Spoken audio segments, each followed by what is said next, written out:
નમસ્કાર વિદ્યાર્થી મિત્રો, સ્વાગત છે આપ સર્વનું આપણી યુટ્યુબ ચેનલ પર. જી હા, જેવી રીતે તમે થંબનેલ જોયું કે ભાઈ કોમર્સ તો રાખી લીધું, હવે શું કરું? હા, કે ભાઈ 11 10મું મેં હજી હમણાં કમ્પ્લીટ કર્યું છે, અથવા તો તમે ધોરણ 12માં છો અને કોમર્સમાં છો, તો આ વિડીયો તમારા માટે જ છે કે આપણે હવે ધોરણ 11-12માં કોમર્સ રાખી લીધું છે. હવે હું શું કરું કે મારે એવી તૈયારી કઈ રીતે કરું કે આગળ જઈને કોમર્સમાં પણ મારું છે ને સારું એવું કરિયર બની શકે અને હું છે ને સારી એવી ઇન્કમ છે ને મેળવી શકું, રાઈટ? એટલે કે સક્સેસફુલ કરિયર સુધી આપણે પહોંચી શકીએ. તો આ વિડીયો તમારા માટે જ છે. આજે હું મારા પર્સનલી એક્સપિરિયન્સ તમને શેર કરીશ કે હું પણ કોમર્સ સ્ટુડન્ટ હતો. મેં પણ છે ને કોમર્સ માટે શું કર્યું હતું, કોમર્સમાં કઈ રીતે પ્રિપરેશન કરી કે જેથી કરીને હું તમને અહીંયા અત્યારે કહું છું. તો કઈ રીતે? તો કે માની લો આપણે ધોરણ 11માં, આપણે ધોરણ 10માં તમે કોઈ વિચાર્યા વગર તમે કોમર્સ રાખી લીધું. કે આપણે કેટલા સ્ટુડન્ટ એવું હોય છે કે એને ધોરણ 10થી જ છે ને કોઈ ગોલ નક્કી કર્યા હોતા નથી. મારે પણ એવું હતું કે હું એકદમ ફિક્સ નથી કરી શકતો કે મારે છે ને ધોરણ 10 પછી મારો આગળ ફ્યુચર ગોલ શું હશે, કે મારે કઈ પોસ્ટ પર જવું છે, કઈ નોકરી કરવી છે, ક્યાં પ્રોફેશનમાં જવું છે, મને શું ગમે છે, હું ડિસાઈડ નથી કરી શકતો. શું કહેવાય, મેં કોમર્સ રાખ્યું હતું શા માટે? તો હવે મારા ફ્રેન્ડ્સ મારી સાથે હતા, મારા ક્લાસમાં હતા, મારી ફ્રેન્ડ્સ સાથે રહેવું હતું, એટલા માટે આપણે રાખ્યું હોય. અથવા તો કેટલા સ્ટુડન્ટ એવા હશે કે એને સાયન્સ થોડુંક હાર્ડ લાગતું હશે, ભાઈ હું સાયન્સમાં છે ને સારી એવી મહેનત ના કરી શકું, કદાચ ફેલ થઈ જઈશ તો મારા 2 વર્ષ બગડશે, એની કરતાં હું કોમર્સ રાખી અને સારો એવો પાસ થઈ જઈશ, સારા માર્કથી પાસ થઈ જાઉં, આગળ જઈને બીકોમ વગેરે કરી લઈશ અને સારી એવી પોસ્ટ પર મેનેજ થઈ જાય, સેટલ થઈ જાય. અને જો કદાચ એવું માનતા હોય કે ભાઈ મારે આર્ટ્સમાં નહોતું જોવું, આર્ટ્સ થોડુંક બધા એમ કહે છે કે ભાઈ આર્ટ્સમાં તો ભાઈ આપણે ઓછા માર્ક મેળવવું જોઈએ, સારા એવા એવરેજ માર્ક છે તો કોમર્સમાં જાઓ. અને 90+ માર્કવાળા પણ એવું વિચારતા હોય કે મારે 90 ઉપરના માર્ક છે તો હું હવે કોમર્સ રાખું કઈ રીતે? કેમ કે હવે સાયન્સ એને ગમતું ના હોય, એને ખબર છે કે એના વિષયનો રસ, એને એ વિષયમાં રસ નથી, એને સાયન્સમાં એને હાર્ડ તૈયારી કરી શકે છે, પરંતુ એને બિઝનેસમાં રસ છે, એને મેનેજમેન્ટમાં રસ છે, છતાં એ મેનેજમેન્ટમાં બિઝનેસમાં નથી આવી શકતા કોમર્સમાં. કારણ કે એને પેલું એવું લાગે કે હું કોમર્સ રાખી તો બીજા શું કહેશે, અથવા તો બીજા રિલેટિવ્સના અથવા તો બીજા આજુબાજુનું એવું વાતાવરણ સર્જાય છે કે એને કોઈ વિચારવાનો ટાઈમ જ નથી મળતો કે હું છે ને સાયન્સ સિવાય કંઈ બીજું રાખી શકું, રાઈટ? એમ નથી, સાયન્સ તમે રાખો છો, તમને ડૉક્ટર ઇનોવેશનમાં તમને સારું એવું નોલેજ હોય, તમને રસ હોય તો તમે સાયન્સ રાખો છો, વેલ એન્ડ ગુડ. બટ આપણે એવા કેટલા સ્ટુડન્ટ હોય છે કે જે ફેલ થઈ જતા હોય છે કે એને છે ને એમાં રાખવું નહોતું, પરંતુ એને 10માના રિઝલ્ટ પરથી એને ડિસાઈડ કર્યું હતું કે મારે 99, 95, 91 સુધીના PR છે તો હું સાયન્સ જ રાખીશ. પણ જો હું આ વિડીયોથી તમને ક્લિયર કરી દઈશ, બસ આ વિડીયોના માધ્યમથી એટલું તો ક્લિયર કરી દઈશ કે કોમર્સ માત્ર ખાલી તમારા રિઝલ્ટ ઉપર ડિપેન્ડ નથી, કે તમારે એવરેજ માર્કિંગ છે કે ભાઈ આપણે માની લો કે તમારે 70 થી 90 PR સુધીના તમારે PR છે, પર્સન્ટાઇલ રેન્ક છે, તો તમે કોમર્સ રાખો છો.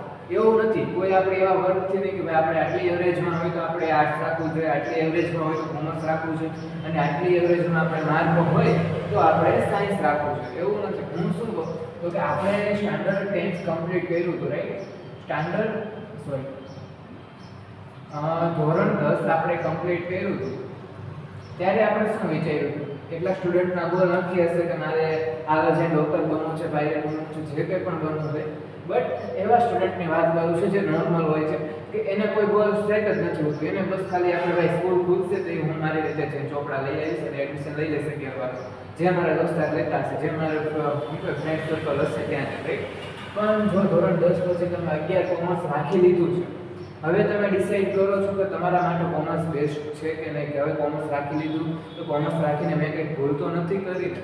તો જો એવું કંઈ નથી. હવે તમે કદાચ આગળ વિચાર્યા વગર કોમર્સ રાખી લીધું છે, ધોરણ 12 સુધી તમે પહોંચી ગયા છો અને હવે માઇન્ડમાં એક પ્રશ્ન આવે છે કે હું 12 પછી શું કરું, રાઈટ? આ વિડીયો એના માટે પણ છે કે જેણે રિસેન્ટલી 12 પૂરું પણ કરી લીધું છે અથવા તો 12 શરૂ પણ છે. જો હું તમને કોમર્સમાં આપણે શું શું આવે છે ને એ વસ્તુ પહેલાં ક્લિયર કરી દઉં. એટલે છે ને, જો તમે કદાચ હજુ ડિસાઈડ કરી રહ્યા હોય ને કે મારે કોમર્સ રાખવું કે ન રાખવું તો તમને હેલ્પફુલ થઈ જાય, રાઈટ? તો આપણે કોમર્સમાં શું શું આવશે ને હું તમને પહેલાં ક્લિયર કરી દઉં. તો કે આપણે છે ને કોમર્સમાં બધા બિઝનેસને લગતા વિષયો આવે છે. તમને ખબર છે કે કોમર્શિયલ લાઈન છે એટલે આપણે બિઝનેસ છે, એના માટે માર્કેટ છે, એને લગતા વિષયો આવશે, રાઈટ? તો ધોરણ 11 અને 12 કોમર્સમાં છે ને ધોરણ 11 અને 12 ટ્વેલ્થ કોમર્સમાં શું આવશે? વાણિજ્ય પ્રવાહ છે આપણો જે એમાં શું આવશે? તો કે પેલું તો આપણે અકાઉન્ટ આવે છે, નામાના મૂળ તત્વ. શું અકાઉન્ટ આવે છે? બીજું શું? તો આંકડા શાસ્ત્ર આવે છે, જેને આપણે સ્ટેટિસ્ટિક એટલે કે સ્ટેટના નામેથી ઓળખીએ છીએ. પછી આગળ જોઈએ તો શું આવશે? બીએ વાણિજ્ય સંચાલન આવે છે, રાઈટ? તો એ બીએ આવે છે. પછી શું? તો કે ઇકોનોમિક્સ આવે છે, જેને ઇકો ખાલી કહીએ છીએ, જેને અર્થશાસ્ત્ર આપણે કહીએ છીએ. આગળ જોઈએ તો શું આવશે મિત્રો? તો આગળ આપણે એક સબ્જેક્ટ હજી આવે છે, એડિશનલ સબ્જેક્ટ કરીને આવે છે, વાણિજ્ય પત્ર વ્યવહાર અને સેક્રેટરીયલ પ્રેક્ટિસ, જેને આપણે એસપીસીસી ના નામેથી ઓળખીએ છીએ. ક્યાં? એસપીસીસી ના નામેથી ઓળખીએ છીએ. હા, ઇંગ્લિશ આવે છે, ગુજરાતી આવે છે, પણ એ મેં કયા સબ્જેક્ટ કર્યા જે નોર્મલ છે આપણે કે જે પહેલેથી આવતા હતા. આ તમારા બધા નવા સબ્જેક્ટ છે જે તમને કોમર્સમાં હેલ્પફુલ થશે અને કોમર્શિયલ લાઈન માટે જ બેસ્ટ છે. ઇકોનોમિક્સ આર્ટ્સ વાળાને પણ આવે છે, એસપીસીસી પણ આઈ થિંક આવતું હશે, પરંતુ આવડું આ જેટલા મેં 5 કીધા ને એ તમારી માટે કોમર્સ ફિલ્ડ માટેના બેસ્ટ અને પાયાના સબ્જેક્ટ કહું ને તો આ છે. આમાં શું શું આવશે?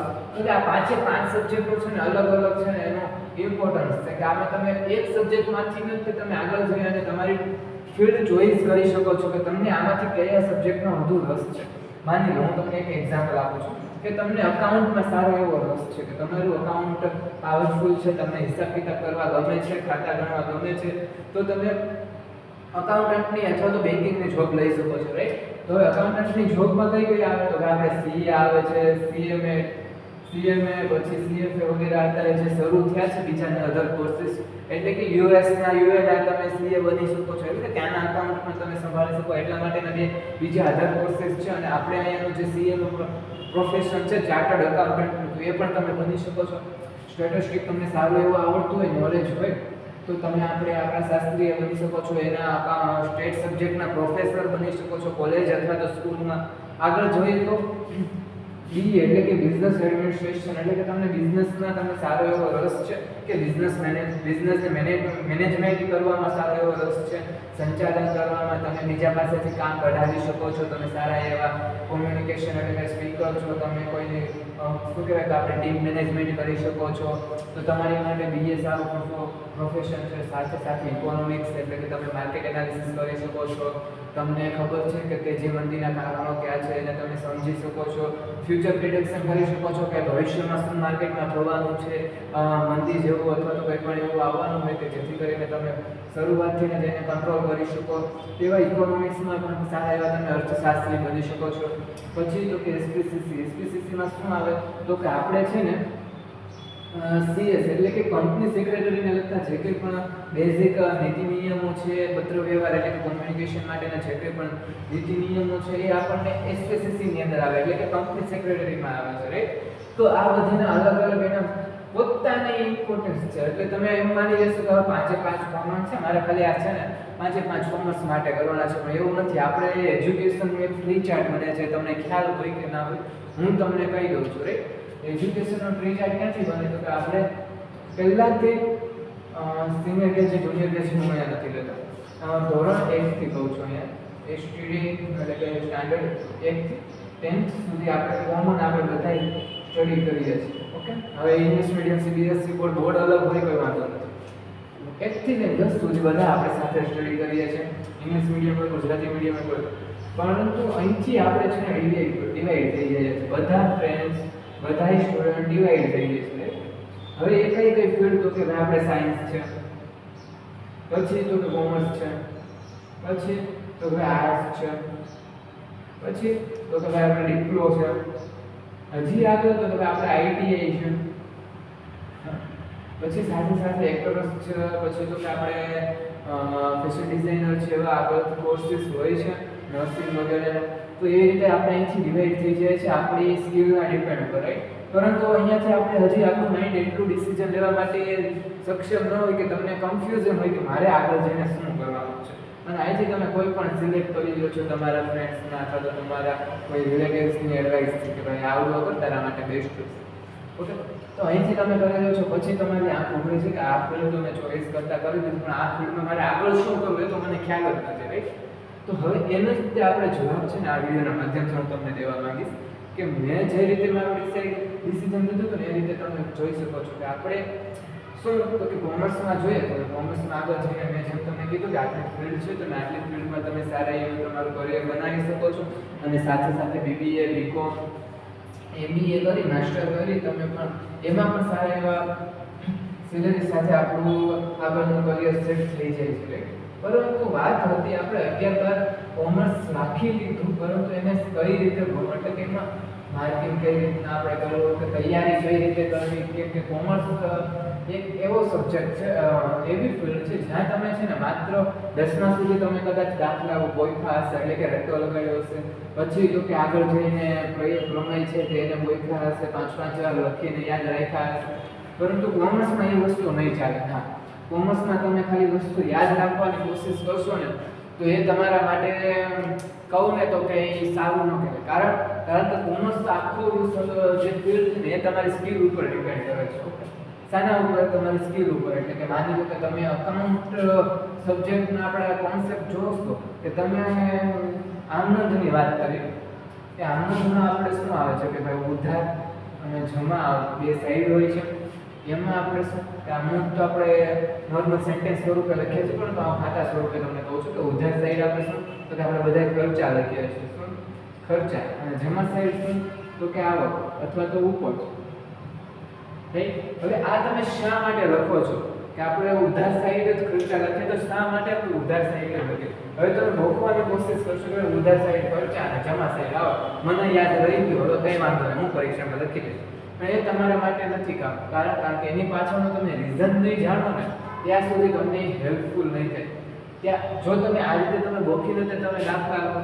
પ્રિપેર કરશો યાદ રાખીને કરશો તો તમે એક્ઝામમાં તો લખી લેશો આપણે એક ટ્રેન્ડ ચાલે કે અત્યારે તો હું છે ને પેપર સ્ટાઇલ મુજબ સ્માર્ટ વર્ક કરીશ પછી તો કે જેટલું પેપર સ્ટાઇલમાં ઉપયોગી છે ને એ વસ્તુ કરો બાકીની વસ્તુ રહેવા તો માન્ય એ વસ્તુ તમે માર્ક તો સારા લાવી દેશો આમાંથી નહીં આવશે ને એમાંથી નહીં આવશે બેમાં સેમ માર્કિંગ જ આવશે પરંતુ હેલ્પફુલ તમારા ફ્યુચરમાં શું થશે આવી રીતે જો તમે કોન્સેપ્ટ ક્લિયર કર્યો હશે ને તો તમે માત્ર ને માત્ર આ 5 દાખલા આઈએમપી છે 5 ગોખી લીધા કે મને ગમે એમ પૂછે તેનો આન્સર આવડે છે રાઈટ પરંતુ એ આન્સરનું પાછળનું રીઝન નથી ખબર કે આપણને ચારે આપણને જે ખાતા બનાવીને આપ્યા હતા તો એમાં જે હવાલાની એડજસ્ટમેન્ટ હતી કે જે આપણે પાકા સમયમાં એક એન્ટ્રી કરી અને બીજી એન્ટ્રી કદાચ વેપાર ખાતામાં નફા નુકસાન ફાળવણી ખાતામાં કરી તો એ તમે યાદ રાખી લીધું કે આ એન્ટ્રી અહીંયા છે ને આ એન્ટ્રી અહીંયા છે યાદ રાખી લીધું કંઈ વાંધો નહીં વેલ એન્ડ ગુડ પરંતુ એ એન્ટ્રી કરી શા માટે ને એ તમારે પહેલાં જોવાનું છે કે તમે એ પાકા સમયમાં આપણે મિલકત લેણા બાજુ લખી છે તે મિલકત લેણા બાજુ શા માટે લખી એની પાછળનું રીઝન શું હતું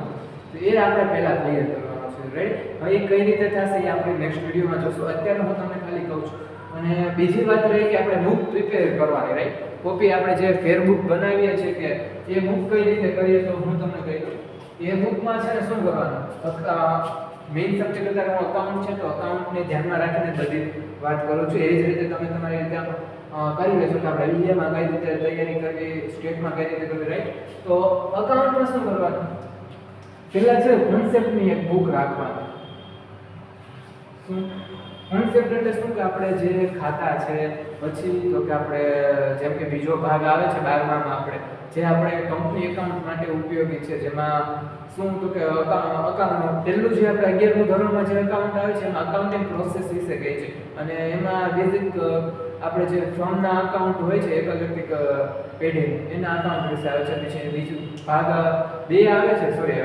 12મું ધોરણ સ્ટાન્ડર્ડ 12 એમાં આપણે બે અકાઉન્ટના પાર્ટ આવી જશે એમાં શું કહે છે કે એમાં પહેલો જે પાર્ટ છે પહેલો ભાગ એ પાર્ટનરશિપ વિશે છે પાર્ટનરશિપ ફર્મ વિશે એટલે કે ભાગીદારી વિશે કે એમાં આખી ભાગીદારી પાર્ટનરશિપ ફર્મ ક્યાંથી આપણે ઊભી થાય છે એટલે કે એની શરૂઆતથી લઈ અને એનું વિસર્જન એટલે કે એના અંત સુધીના જેટલા પણ હિસાબો આવે છે જેટલા પણ ખાતા બને છે જેટલા પણ દસ્તાવેજ બને છે એ વિશે માહિતી આપણે પહેલા ભાગમાં મળી જાય છે બીજા ભાગમાં શું તો કે આપણે કંપની માટે કંપનીની શરૂઆત એટલે કે કંપનીની શરૂઆત માટે ફંડિંગ જ્યાંથી મેળવીએ છીએ શેર મૂડીનું આપણે જ્યારે બહાર પાડીએ છીએ શેર બહાર પાડીએ છીએ ત્યાંથી લઈ અને શેર પરત કરીએ છીએ અને કંપનીનું વિસર્જન થાય છે ને ત્યાં સુધીના અકાઉન્ટ આવી જશે, રાઈટ? એટલે બે પાર્ટનું અલગ અલગ ઇમ્પોર્ટન્સ છે. જો તમે પ્રિપરેશન એવી રીતે કરતા હોય, જ્યારે રિવિઝન કરવા બેસો ને ત્યારે એ વાત પર ધ્યાન રાખવાની કે સિક્વન્સમાં જ કરવાની, કે પહેલા પાર્ટથી લઈને અને છેલ્લા પાર્ટ સુધી પહોંચવું. એવી રીતે વચ્ચેથી કરશો ને તો તમને નહીં મજા આવે. એટલે અકાઉન્ટિંગ પ્રોસેસ જે મેથડમાં છે, જે સ્ટેપમાં છે, એ જ રીતે સ્ટેપ બાય સ્ટેપ આપણે તૈયારી કરો, રાઈટ? હું તમને આગળ જઈને કહી દઈ, ઇન્ડેક્સના આધારે પણ કહી દઈશ કે કયા ચેપ્ટરથી શરૂઆત કરવી જોઈએ, કયા ચેપ્ટરને કેટલો ટાઈમ આપવો જોઈએ. તો આવા વાત રહી બેઝિક પાયાની વાત કરી. તો શરૂઆત આ રીતે તમે ધીમે ધીમે કરો, માત્ર 2 કલાક લ્યો 11માંથી. હા, એવું નહીં વિચારવાનું હોય 11મું છે, હવે 12મામાં હું છેલ્લા વર્ષે મહેનત કરી લઈશ, 11મામાં એવરેજ માર્કિંગ લઈ લઈશ. પરંતુ જોજે પાયો 12માનો 11મું જ છે. જેવી રીતે 10માનો પાયો 9મું હતું, એવી રીતે 12માનો પાયો 11મું છે. તો 11માં સ્ટાર્ટિંગમાંથી આપણે નંબર ઓફ ક્વેશ્ચન સોલ્વ નથી કરતા, કંઈ વાંધો નહીં, પરંતુ તમારો કોન્સેપ્ટ તો ક્લિયર રાખો, કે તમને નિયમ તો ખબર હોય કે આપણે ઉધાર જમાના જે નિયમ છે એ તો આપણને યાદ રહે, કે જેથી કરીને 12મામાં પણ તમે આવો છો તો તમારે પહેલેથી બધું ખોલવું પડે, રાઈટ? એટલે એ આપણી એવરેજ સ્ટુડન્ટની માર્કિંગ છે. ટોપર્સ તો એની રીતે આપણે તૈયારી કરે જ છે, પરંતુ આપણે એવરેજ સ્ટુડન્ટ જેને કોઈ પણ વિચાર્યા વગર કોમર્સ રાખ્યું છે એના માટેની આ વાત છે, કે એમાં તમે બીએ સ્ટેટ જે કંઈ પણ તમે કરો છો તો 11માંથી હવે આપણે રાખી લીધું છે, હવે બદલવાનો તો નથી. અધવચ્ચેથી તમે રાખી શકો છો બીજું, પરંતુ એ તમારે પહેલેથી સ્ટાર્ટિંગ કરવું પડે, આખું વર્ષ તો એ કરી શકો છો. પછી આગળ જઈને જ્યારે તમે બીજી ફિલ્ડ ચોઈસ કરો છો ને ત્યારે છે ને ફ્રેન્ડના આધારે ના કરો. હા, એકવાર ભૂલ થાય બીજી વાર ના કરાય, રાઈટ? એ વાત તમને ખબર છે. તો આપણે આ વખતે વિચાર્યા વગર કોઈ પણ વસ્તુ કરી લીધી છે, તો 12 પછી તમે જ્યારે કોઈ પણ જગ્યાએ જાઓ છો તો એ તમારી બધી વસ્તુ યુનિવર્સિટી જે કંઈ પણ તમે સિલેક્ટ કરો છો, ફિલ્ડ જે કંઈ પણ સિલેક્ટ કરો છો, એનું એન્વાયરમેન્ટ, એનું આગળનું ફ્યુચર કઈ રીતનું છે, એમાં શું કરવાનું છે, એમાં કેટલા સબ્જેક્ટ આવે છે, એ સબ્જેક્ટ તમારા અકોર્ડિંગ તમને ફાવે છે કે નહીં, એ બધું જોઈ લેવાનું. એમ નહીં કરવાનું કે આ વસ્તુ ઊંચી છે તો આ જ વસ્તુ હું કરીશ, આ વસ્તુની વધારે ટ્રેન્ડ અથવા તો ક્રેઝ છે તો હું આ વસ્તુ કરીશ. તમારા માટે બેસ્ટ શું છે ને એ જોઈને આપણે કરવાનું. હવે વાત કરીએ કે આ રીતે બુક્સ તમે પ્રિપેર કરો. બુક્સમાં નોટ્સ કઈ રીતે બનાવી એ પણ હું તમને એક્ઝામ્પલ સાથે એક વસ્તુ કહીશ. મેં જે નોટ્સ બનાવી હતી એ નોટ્સ હું તમને એક્ઝામ્પલ સાથે બતાવી દઈશ, કે જેમાં તમે ફાસ્ટ ટ્રેક રિવિઝન પણ કરી શકો છો. કે 5-5 પેજના ખાલી એક ચેપ્ટરના કોન્સેપ્ટ આવી જાય, કે જેથી કરીને તમે 5 પેજ વાંચો ને તો આખા ચેપ્ટરનું કોન્સેપ્ટ આવી જાય. નંબર ઓફ ક્વેશ્ચન કઈ રીતે લખવા, જેથી કરીને તમારે આઈએમપી જ્યારે જોતા હોય ને ઇમ્પોર્ટન્સ વાળા, જેથી કરીને તમારા સમયની બચત થાય. પહેલું માર્જિન એ રાખવાનું, પહેલું આપણું ધ્યેય એ રાખવાનું હું છે ને બધું સિલેબસ કમ્પ્લીટ. આઈએમપી છેલ્લી ઘડીનું હથિયાર છે, રાઈટ?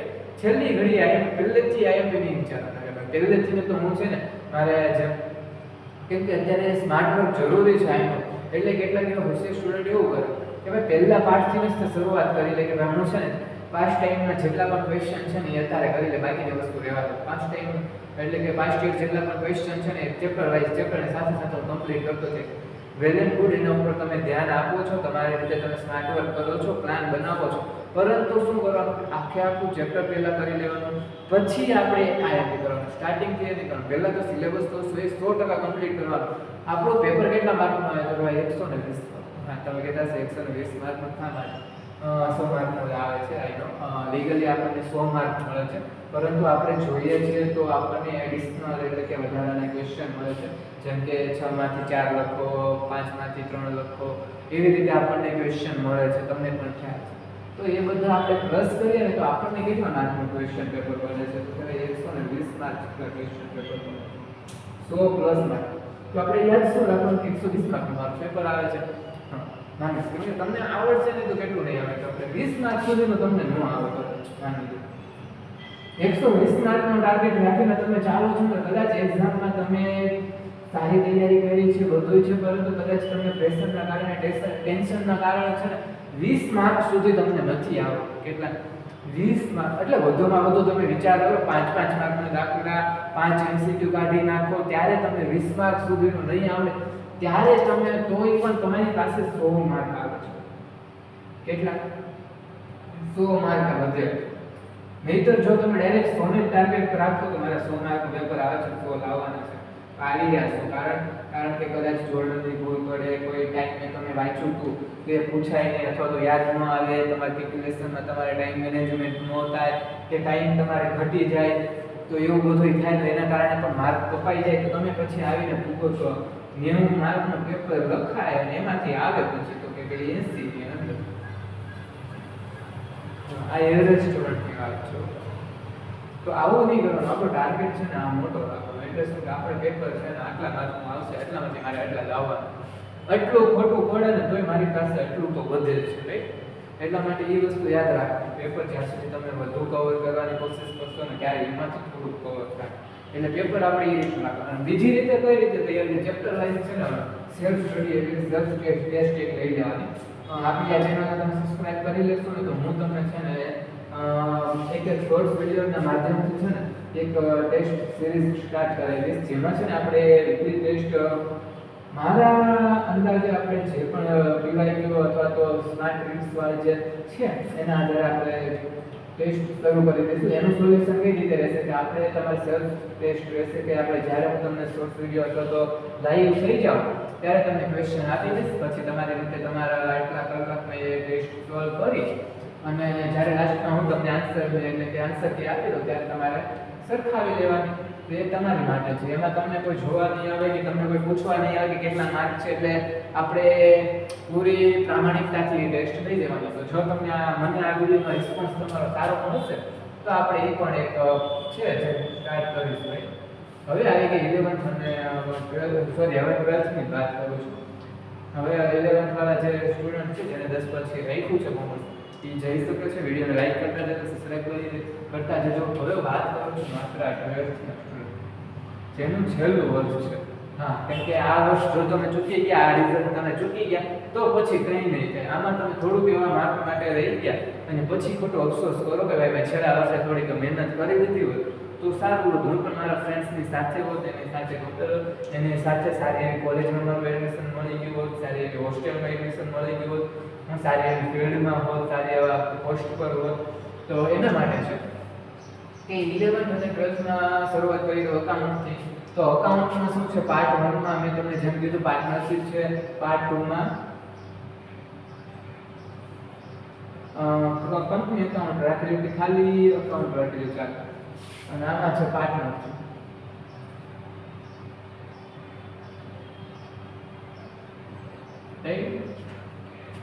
તો આ બે પાર્ટમાં જુઓ ને તો આમાં આપણે આઈ થિંક મને લાગે છે ત્યાં સુધીના 7 જેટલા ચેપ્ટર છે. હા, 7 જ છે. તો 7 ચેપ્ટરમાં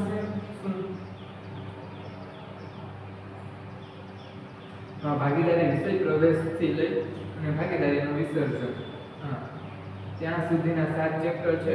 તો માની લો આપણે આ આખા પાઠને કમ્પ્લીટ કરવામાં 3 મંથ લાગે છે ઓછામાં ઓછા. રિવિઝન ના કહું છું, સ્કૂલમાં જ્યારે થાય ટ્યુશનમાં પણ જ્યારે થાય 3 મંથ આપણને લાગે છે રિવિઝનમાં.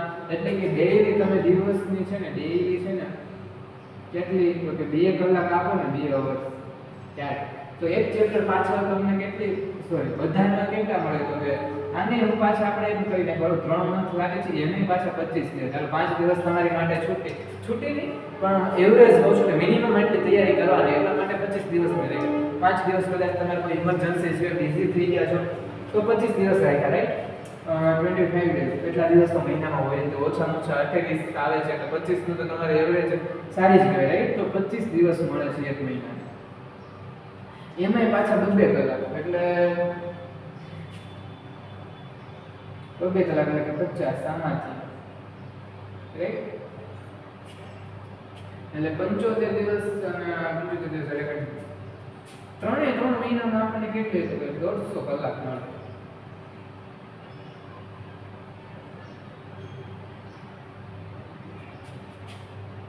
એટલે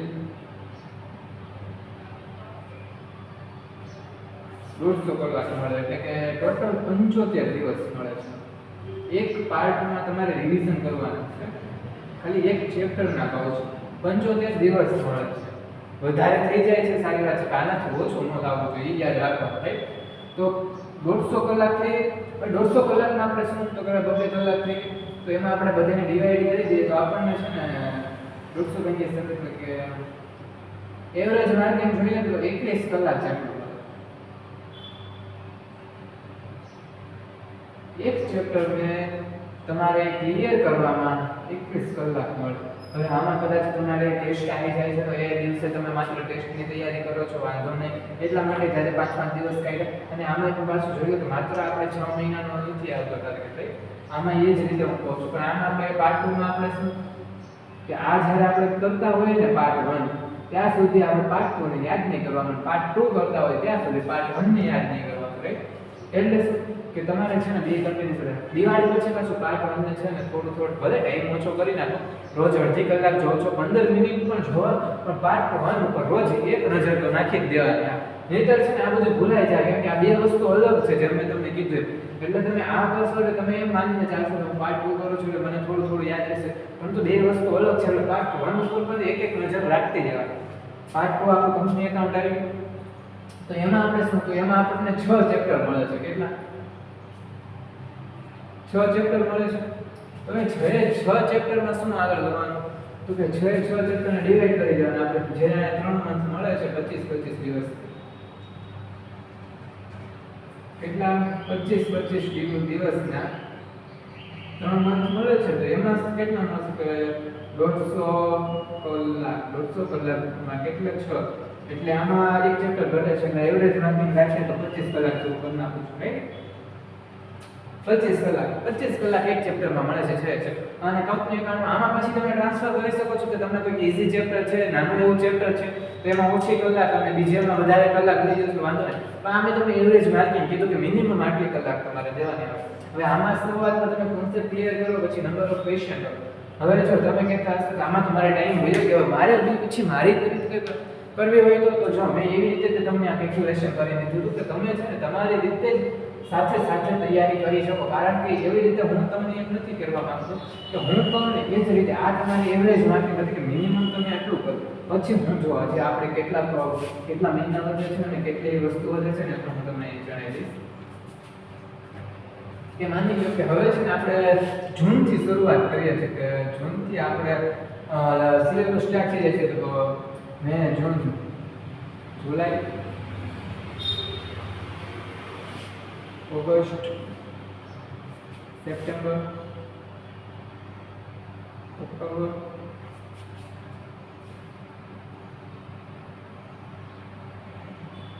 ડિસેમ્બર,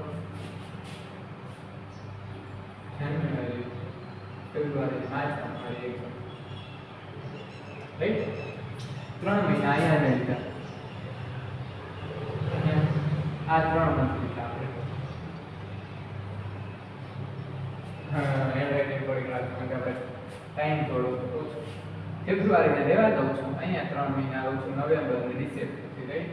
અને આમાં નવેમ્બર તમે દિવાળીનું વેકેશન તો આ દિવાળીનું વેકેશન એ તમારે આવી જશે, પરંતુ આ મેં ખાલી તમને એટલું લેસન માટે કીધું છે કે અહીંથી લઉં છું. પછી તમે ફેબ્રુઆરીમાં જ આવે, નવેમ્બરમાં દિવાળી હશે તો નવેમ્બરમાં આપણે આવી રીતે થોડુંક પ્રશ્ન આવી જવાનું.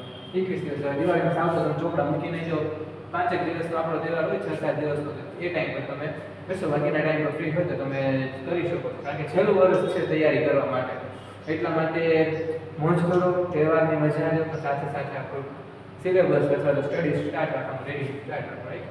3 મહિના સિલેબસ કવર કરવાનું. તમારી પાસે કેટલા મહિના હોય? 2 મહિના આવ્યા, 2 મહિના આવ્યા, રાઈટ? એમાં તમને જે સારું લાગે છે એમાં કોઈ તમારી ઉપર બાંધશો. માની લો અહીંયા તમે કરી દીધું, હવે તમે કહો કે હવે હું મારું સ્માર્ટ વર્ક તૈયાર કરી દો, મારા આઈએમપી સ્ટાર્ટ કરી દો. કરો, આઈએમપી સ્ટાર્ટ કરો, પેપર સોલ્યુશન કરો, તમને જે મજા આવે એ કરો. અહીંયા સુધી તમારે જે કરવું હોય એ કરવાનું, પરંતુ અહીંયા શું કરવાનું? અહીંયા તમારે સિલેબસ તમારો 100% કવર થઈ જવો જોઈએ કોન્સેપ્ટ સાથે. અહીંયા તમે આઈએમપી કરો, તમે જે મજા આવે, જેથી કરીને શું કે તમારી બધી વસ્તુ જો આવડતી હશે તો એમાંથી તમને છે ને 90% આવડશે. તમે 90% કરી હશે ને તો એમાંથી 20% વહી જશે. એ તમને ખ્યાલ છે કે જેટલું બધું કાપું કર્યું છે એમાંથી પ્રોપર બધું યાદ રહે છે, તમને ખ્યાલ છે. એટલે 100% તમારું સિલેબસ કવર હશે ને તો એમાંથી તમને 90% કે 80% આવડશે. તો એ તમે 100 માર્ક એટલે 90 પ્લસ પૂછશો. હવે જો તમે એમાંથી ને તમે માઇનસ કરશો અને એમાંથી ને તમે કહેશો કે હું તો ખાલી આટલું જ કરું, શા માટે મારો ટાઈમ વેસ્ટ કરું? ટાઈમ છે આપણી પાસે, હજી લાઈફ પડી છે, છેલ્લું વર્ષ છે, કરી આની માટે આપણે 12 વર્ષ સુધી મહેનત કરી હતી. એકડો ઘટ્યો તો કેટલી વાર કે જ્યાં સુધી એકડો નતો આવ્યો ને ત્યાં સુધી. એવી રીતે થોડુંક છે, 1 વર્ષનો ટાઈમ છે, દઈ દેવો. પછી ખોટું એમ થાય કે ભાઈ મારે છે ને 81 માર્ક આવ્યા, હાલો આપણે ઓછા એવરેજ કરતા સારા માર્કથી 81 સુધી તમારે માર્ક આવી ગયા, હોસ્ટેલમાં ફોર્મ ભર્યું અથવા તો કોલેજમાં સારી કોલેજમાં ફોર્મ ભર્યું અને ત્યાં મેરિટ લિસ્ટ બની ગયું કે 80 અથવા તો કોઈ સારા એવા પ્રોફેશનમાં સીએ વગેરેમાં જવું અને માર્ક કેટલા આવ્યા. હવે તમે વિચાર કરશો કે તમારે રાખવાનું કાંઈ વાંધો નહીં, તમારે કદાચ એમાં માર્ક આવી જાય, નંબર આવી જાય, બધી વાત કોઈ જગ્યાએ રહી જાય અથવા તો એવી કેટલીક આપણે જોબ્સ પણ બહાર પડતી હોય છે કે 12થના રિઝલ્ટ પર, તો એમાં પણ આપણે જોતા હોય કે કેટલું કોમ્પિટિશન વધી ગયું છે, તો આપણે કદાચ એક પોઈન્ટ માટે એક 5-6 માર્ક કાઢો રહી જઈએ ત્યારે આપણને જેમ થાય કે મેં એટલી થોડીક છેલ્લા વર્ષે મહેનત કરી લીધી હોય તો મારે સારું. તો એ બધું ના થાય ને એટલા માટેની આ વાત છે કે આપણે મેં જે તમને આ વાત કરી કે 2 કલાક ખાલી તમને પાસે કે સર મારે એકાઉન્ટની થોડી તૈયારી કરવાની છે, બીએ છે, એસપી છે, સ્ટેટ છે. હવે જો વાત છે સ્ટેટ અને તો સ્ટેટમાં છે ને શું છે ફોર્મ્યુલા તમારે યાદ રહી જાય ને એટલે કે સૂત્ર તમને ખબર પડી જાય કે આ સૂત્ર આયા યુઝ કરવાનું છે અને દાખલાની રીત ખબર પડી જાય એટલે ખાલી શું કરવાનું, રોજના 5 ક્વેશ્ચન તો કરી નાખવાના, નજર આપી દેવાની, તમારે બેઝિક સ્ટાર્ટ થઈ જશે.